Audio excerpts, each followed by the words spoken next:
Timak! Oy, Rusty Boy, nakapakatagal eh. Si Ma'am May, magpapapir siya. Second lobe, and isama niya si Ma'am. Magkano kayo? Nanay. Ah, talaga? Nanay ko. Bata pa si Madam. Ilan taon na kayo?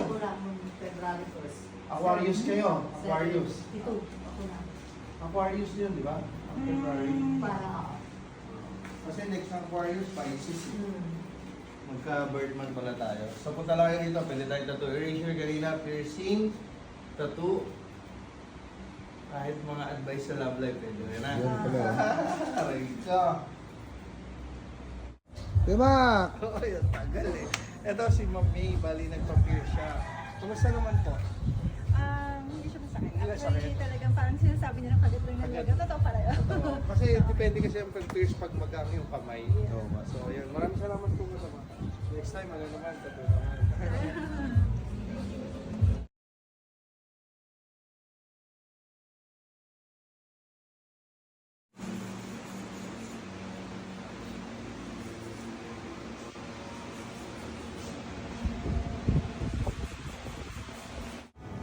Kuya! Hoy, Parigoy, inirace natin si JJ from Indang. So, kumusta? Okay naman, boss. Sakit? Sakto lang, may konti lang yung sakit. Pero Tolerant naman. Variable. So, yun. Sa lahat ng gusto magpa-tattoo erasure, one session only, proven and tested since 2013 pa yan. Tattoo erasure, tattoo tutorial, sa YouTube, Leo Tattoo Erasure, sa search yung TikTok. Marami yan, pare.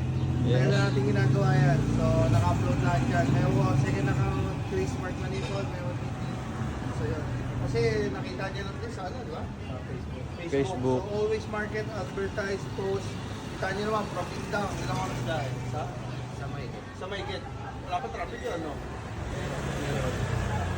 15 minutes sana kung hindi ko mamit ng preno pa. Okay, thank you. What's next? Thank you, Lord.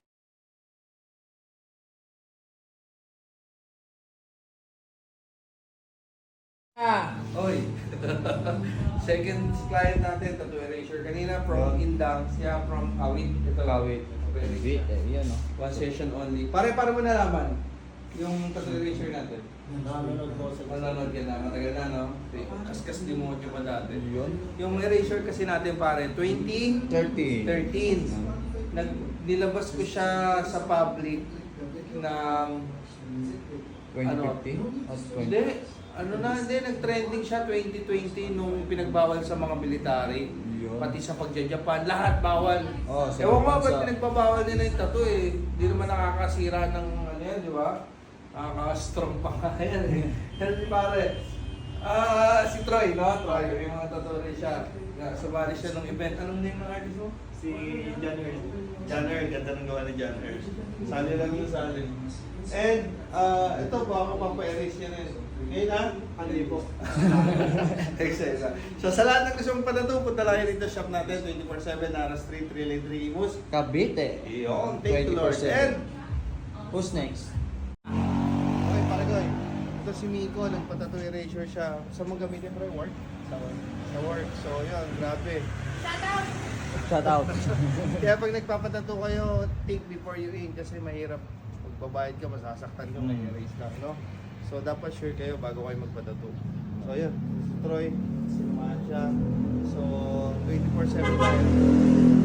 Okay naman tayo, basta. Okay naman po. Okay naman po. Kaya naman. Thank you Lord, and Who's next? 24/7, Nara Street, Relay 3,